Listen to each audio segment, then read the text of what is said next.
Assalamualaikum warahmatullahi wabarakatuh. Selamat datang kembali pemirsa di channel yang paling bermanfaat di atas muka bumi ini. Para pemirsa, Presiden Biden sahkan undang-undang pemblokiran TikTok di Amerika. Ya, ini bagaimana nasib TikTok selanjutnya? Ini masih perdebatan karena untuk mensahkan itu sudah sah ya undang-undangnya, tapi untuk eksekusinya itu ada beberapa poin-poin ya. Presiden Amerika Serikat Joe Biden menandatangani undang-undang yang bakal memblokir TikTok jika ByteDance tidak bisa memenuhi syarat yang diwajibkan oleh Amerika Serikat. Dalam undang-undang yang baru ini, TikTok tidak serta-merta langsung diblokir ketika undang-undangnya sudah disahkan, melainkan ada persyaratan khususnya.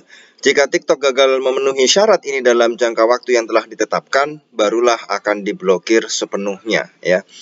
Nah, persyaratan tersebut adalah ByteDance harus mendivestasi TikTok dalam jangka waktu setahun ke depan. Ya, ByteDance akan diberi waktu 9 bulan untuk melakukan hal tersebut ya.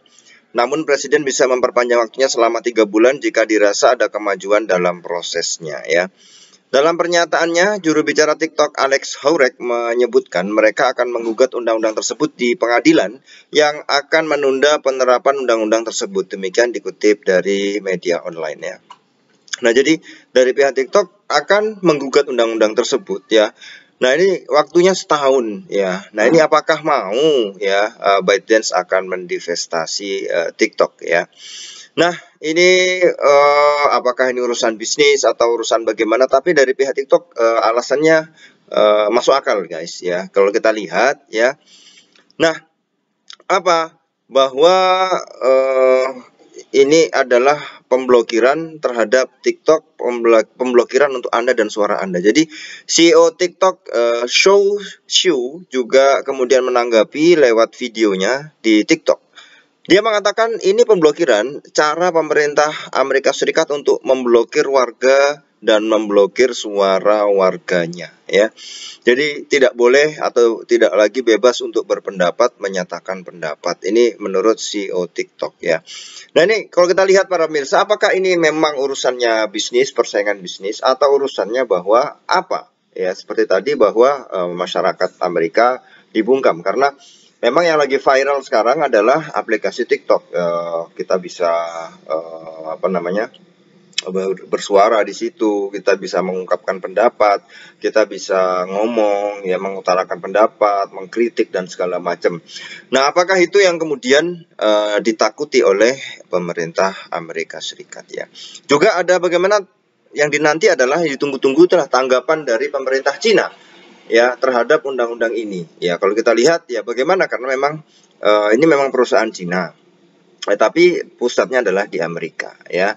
Dan apakah mereka akan membolehkan ByteDance menjual TikTok? Artinya beberapa sahamnya itu ya dimiliki mungkin oleh Amerika dan perusahaan-perusahaan Amerika ini boleh atau tidak seperti itu ya.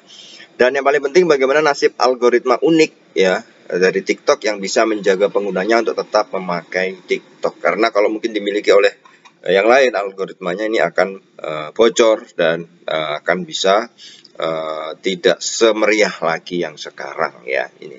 Kenapa meriah? Karena algoritma TikTok itu unik bagi teman-teman yang mungkin berkecimpung di media sosial. Kita lihat bahwa algoritma di misalnya platform yang kita pakai sekarang ini YouTube ya berbeda dengan TikTok.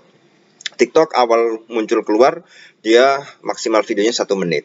1 menit. Nah, dari sinilah kemudian algoritma dengan cepat membaca apa yang diinginkan oleh user atau oleh pengguna. Karena 1 menit.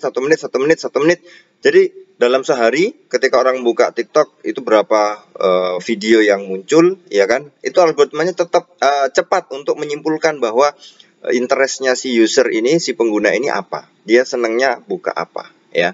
Karena dari 1 menit itu tertangkapnya cepat.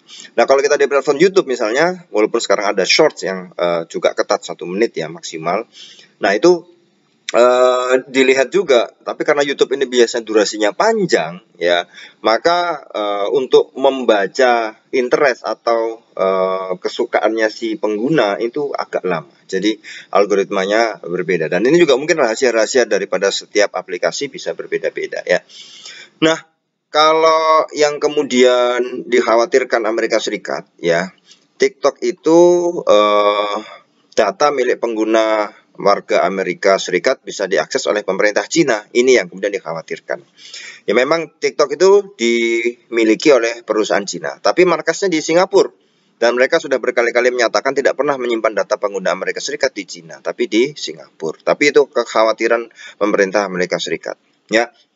Nah, TikTok berupaya mengatasi kekhawatiran pemerintah Amerika Serikat tentang manajemen data dengan memperkenalkan solusi bernama Project Texas. Ya, namun langkah ini dirasa belum mencukupi oleh pemerintah Amerika Serikat. Nah, kemudian dari video-video pendek ini, jadi kalau dulu ada blog, ya itu panjang, ya kemudian ada Twitter disebut mini blog, dia juga seperti semacam blog tapi pendek, ya tapi pendek.